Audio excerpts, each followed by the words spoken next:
Guys, अगर आप social media platform Instagram को यूज करते हो तो आपको ये पता ही होगा कि आप इंस्टाग्राम पे किसी प्राइवेट प्रोफाइल को सिर्फ तभी देख सकते हो जब आप एक दूसरे को फॉलो कर रहे हो। अदरवाइज आप इंस्टाग्राम पे प्राइवेट प्रोफाइल को नहीं देख सकते।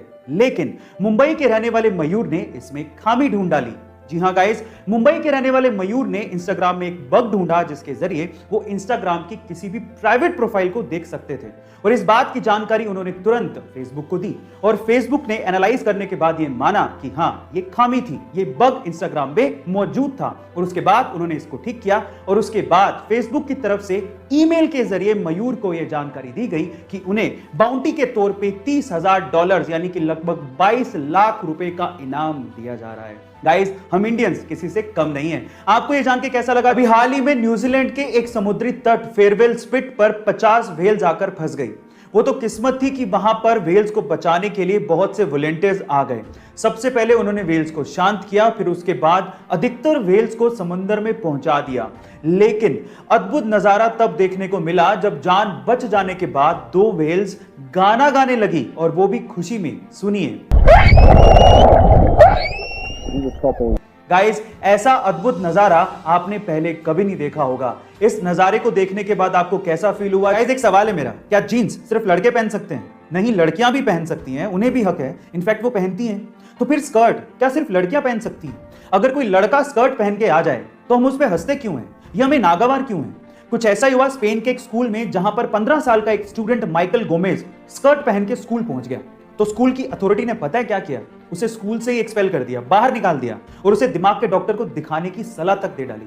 लेकिन उसके मैथ्स के टीचर को, जो कि खुद एक मेल था, उसे ये बात पसंद नहीं आई। अगले दिन वो मैथ्स का टीचर खुद स्कर्ट पहन के स्कूल आ गया और उस बच्चे को सपोर्ट करने लगा। देखते देखते बाकी मेल टीचर्स और बाकी स्टूडेंट्स ने भी उस बच्चे को सपोर्ट करने के लिए स्कर्ट पहनना शुरू कर दिया। गाइस, सोशल मीडिया पे उसे बहुत सपोर्ट मिला, लेकिन मेरा फिर से एक ही सवाल है, जिसको जैसा पसंद हो वो वैसे कपड़े पहन सके, ऐसी फ्रीडम हमें कब मिलेगी? स्पेन जैसे देश में ये हालात है तो बाकी कंजर्वेटिव कंट्रीज में क्या हालात होंगे? गाइस, आपका इसके बारे में क्या ख्याल है? गाइस, आज तक हमने जासूस और जासूसी की कहानियां तो बहुत सुनी है। देखिए, फिल्मों की बात अलग है, लेकिन अगर मैं आपसे सवाल पूछूं कि क्या आपने रियल लाइफ में कोई फीमेल डिटेक्टिव का नाम सुना है या फिर उसे देखा है?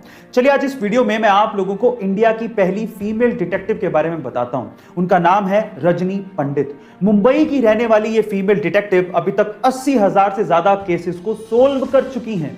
उन्हें बचपन से ही स्पाई नोवेल पढ़ने का बड़ा शौक था, इसीलिए वो डिटेक्टिव बनना चाहती थी। लेकिन हर बार उन्हें यह कहा जाता था कि यह जॉब महिलाओं के लिए नहीं है। लेकिन उनकी मां का उन्हें बहुत सपोर्ट था, इसी वजह से उन्होंने केसेस लेना शुरू किया, उन्हें सोल्व करना शुरू किया और देखते ही देखते 1991 में उन्होंने अपना डिटेक्टिव ऑफिस मुंबई में खोल लिया।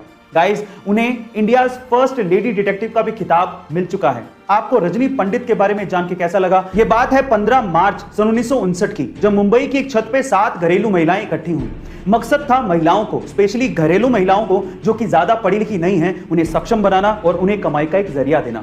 शुरू में इन 7 महिलाओं ने 80 रुपए उधार लेके पापड़ बनाना शुरू किया और जब 1 किलो पापड़ बनाने में 50 पैसे का प्रॉफिट हुआ तो इन महिलाओं में जोश आ गया, क्योंकि 1959 में 50 पैसे का प्रॉफिट भी बहुत बड़ी बात हुआ करती थी। फिर क्या था, इन महिलाओं के विजन से और भी महिलाएं इनके साथ जुड़ती चली गई और आज इस कंपनी में 45,000 से ज्यादा महिलाएं काम करती हैं। ये कंपनी 15 से ज्यादा देशों में अपनी प्रोडक्ट सेल करती है और जो कंपनी 80 रुपए उधार लेके शुरू हुई थी, आज वो कंपनी 1600 करोड़ रुपए की कोऑपरेटिव कंपनी बन चुकी है, जिसकी वन ऑफ को फाउंडर है जसवंती बेन। गाइस, मैं बात कर रहा हूं लिज्जत पापड़ कंपनी की। आपको ये स्टोरी कैसी लगी? International space station space agencies के एस्ट्रोनॉट्स के अलावा अब प्राइवेट लोगों के लिए भी खुल चुका है और अगर आप इंटरनेशनल स्पेस स्टेशन जाके स्पेस के नजारों का मजा लूटना चाहते हैं तो आपको $55 मिलियन यानी कि 400 करोड़ रुपए का भुगतान करना पड़ेगा, जिसमें आप 8 दिन तक इंटरनेशनल स्पेस स्टेशन में रह सकते हैं। गाइस, पहली यात्रा जनवरी 2022 में स्पेसएक्स के रॉकेट के थ्रू प्राइवेट एस्ट्रोनॉट्स को करवाई जाएगी, जिसमें 3 लोग कनाडा के मार्क पेथी, अमेरिका के लैरी कॉर्नर और इजराइल के ईथन स्टेबे नासा के फॉर्मर एस्ट्रोनॉट माइकल लोपेज की अगुवाई में जाने वाले हैं और ये तीनों वेल्दी एंटरप्रेन्योर एंड इन्वेस्टर हैं। गाइस, क्या आप भी स्पेस स्टेशन जाके स्पेस का नजारा लेना चाहते हैं? कुछ सालों पहले यूएस का एक बंदा प्रॉपर्टी खरीदना चाहता था, लेकिन उसे अर्थ का रियल एस्टेट बहुत ज्यादा महंगा लगा। एक रात को जब वो आसमान में चांद को देख रहा था तो उसे सिर्फ चांद नजर नहीं आया, उसे चांद पे रियल एस्टेट की अपॉर्चुनिटी नजर आई।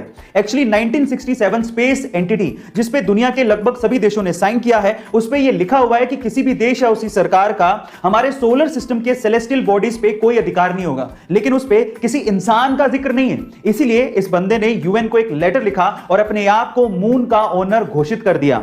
वहां से कोई ऑब्जेक्शन आया नहीं तो इसने सोचा कि मुझे अप्रूवल मिल चुका है, और तब से लेके आज 41 सालों तक वो और उसका बेटा क्रिस मून पे प्रॉपर्टीज सेल कर रहे हैं, और वो लोग मून के 200 मिलियन एकड़ के मालिक हैं, और वो भी 0 रुपए में। गाइस, अगर आपको मून पे प्रॉपर्टी खरीदनी है तो आपको इनसे कांटेक्ट करना पड़ेगा। अभी तक तो दुनिया के अरबपतियों में स्पेस की खबरों को लेके सिर्फ एलोन मस्क की सुर्खियों में रहते थे, लेकिन अब अमेज़न के मालिक जेफ बेजोस भी स्पेस की खबरों को लेके सुर्खियों में हैं। ऐसा इसीलिए क्योंकि 20 जुलाई 2021 को वो अपने भाई मार्क बेजोस के साथ स्पेस की यात्रा पर जाने वाले हैं, और ऐसा करने वाले वो दुनिया के पहले मिलियनेयर भी बनने वाले हैं।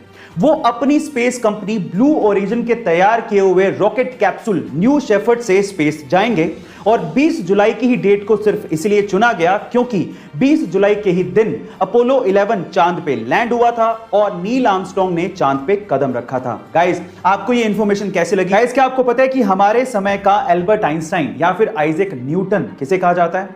चलिए मैं आपको बताता हूं। वो है एक 9 साल का बच्चा जिसका नाम है सोबरेनो आइजैक बारी। जब ये बच्चा सिर्फ 6 महीने का था तब इसने बोलना शुरू कर दिया था। जब ये 2 साल का था तब ये फिजिक्स, केमिस्ट्री और मैथमेटिक्स की प्रॉब्लम सोल्व किया करता था, और आज जब ये सिर्फ 9 साल का है तब ये दुनिया का सबसे यंगेस्ट प्रोफेसर है जो कि दुनिया की बहुत सी यूनिवर्सिटीज में फिजिक्स के लेक्चर लिया करता है। इसने खुद ने एक बुक भी लिखी है जिसका नाम है द लव। इसके नाम में आइजैक सर आइजैक न्यूटन से इंस्पायर्ड है। गाइस, आपको इस बच्चे के बारे में जान के कैसा लगा? लद्दाख एक बहुत ही खूबसूरत जगह है जो कि काराकोरम और हिमालय माउंटेन्स के बीच में है, लेकिन क्या आपको पता है कि लद्दाख में 2 ऐसी चीजें हैं जो कि पूरी ही दुनिया में सबसे ऊंचाई पर स्थित है? चलिए मैं आपको इसके बारे में बताता हूं। सबसे पहले है लद्दाख का बैले ब्रिज। गाइस, लद्दाख का बैले ब्रिज पूरी ही दुनिया में सबसे ऊंचाई पर बनाया गया ब्रिज है जिसे इंडियन आर्मी ने बनाया था, जिसकी समुद्र तल से ऊंचाई 5602 मीटर है। दूसरी है लद्दाख की पगोंग झील। गाइस, लद्दाख की पगोंग झील पूरी ही दुनिया में एक ऐसी खारे पानी की झील है जो कि सबसे ऊंचाई पर स्थित है, जिसको आपने 3 इडियट मूवी में भी देखा होगा। गाइस, आपको लद्दाख की ये दोनों चीजें कैसी लगी चैट सेक्शन में जरूर लिखेगा, और ऐसे अमेजिंग वीडियोस के लिए शेयर, सब्सक्राइब एंड लाइक। मिलता है अगली वीडियो में।